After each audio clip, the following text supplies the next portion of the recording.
يالله لا تخذل على الحق من وقف بحولك، ولا تجعل قعداه تضعفه، وكن عون من دافع على العز والشرف، وواجه قروره العقول المسقفة. بزين المجاري ذي مرقم على القلف، وكنز الذخاير ذي الأعداء موقفة. أنا أرجوك لا حققت المعتدي هدف، ومن كل ظالم كل مظلوم تنصفه، وكل الوحيد النور في الدرب والخلف في الأهل يفخر بالحياة المشرفة. الأحرار والله ما على غيرهم حسف، ومن عاد فيهم من صفات الوفاء صفة، في بقعة غروره لكن الغر ما عرف عبدها طراطير الشوارع، ولا صفح عبدها السرق والمرتزق. واصبحوا نتف عبيد اشتروهم بالفلوس المزيفة، ولا حدر الله بعد ما عمرها انصرف، وعاد مريء الحكومة توظفه. عرف قدر هذه مال في ولها طرف، وقالوا عن من عاش فيها بضيعفه، وقالوا على ما مر لا حزن لا أسف. صبر بعضهم صبر الحيود المنيفة، ولا من عواصفها بطل منهم ارتقف، ولا من طريق الحق مخلوق يحرفه. وطننا رجاله تجتمع ساعة لكف، وتاريخنا ليست رواية مؤلفة. غزانا التحالف لكن المختم اعترف بأن اليمن قبل الغزاة المودفة من 100 كيلو شي جاهله، تزور تجف قسم لا لطه كف لا ما ضعفه. نحب التواضع وان الاخجف بنستخف. عرف حين من بطل المجازي نعطفه على العز والناموس، لو نطرح القفف وعند الكرامة لو نضحي بناصبه.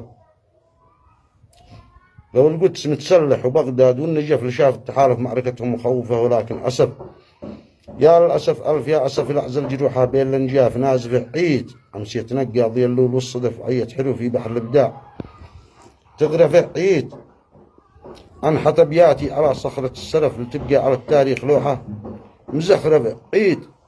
عيد تنتقدهم ناس ربيبهم خسف كفاف البصر، وهالجباه المعففة ضلالة تخلف لا حضارة، ولا تحف قمر ليلهم مخسوف الشمس مكسفة. صلاة اجبرتني بالبقاء، والبقاء تلف معهم بسمة الدهر مؤسفة. أريد اتخذ مهنة وحرفة، من الحرف أبشقى على نفسي بمفرس ومجرفة، ولكن زماني ذي وصل فيني الطرف، كلفني ارسل بالقصيدة مظرفة لصاحب وفي بالشين والعيب ما اتصف، ومن بيت غالي كلها الناس تعرفه، تربى على الجودة جبل عالي النير، وتشتد به وقت العجاف المقفقفة، ومقدام وقت الحرب الأصوات اختلف عساره ورتابع الجدة. ومعرفة نقي من سلالة قد مضت قبلهم صفف بعزة ورفعة، والصفات المشرفة مهما رفاها قيرت ناس، والترف في بيت النقا ماشي يغير مواقفه. مهما رفاها قيرت ناس، والترف في بيت النقا ماشي يغير مواقفه. أنا يا ضماري عاد نفسي بها شغف، هوي في الغواني والمبالغ مكلفة، تزايد شجوني للوتر للزمن عزف، ولحن المواوي لاشتياقي يضاعفه. عجزت أخفي أسباب الكدر وأغلق الملف، وغض البصر من كل ما العين شايفه، يسافر خيالي كل لفه، ومن عطف وتبعد أمانينا السنين المحيرفة.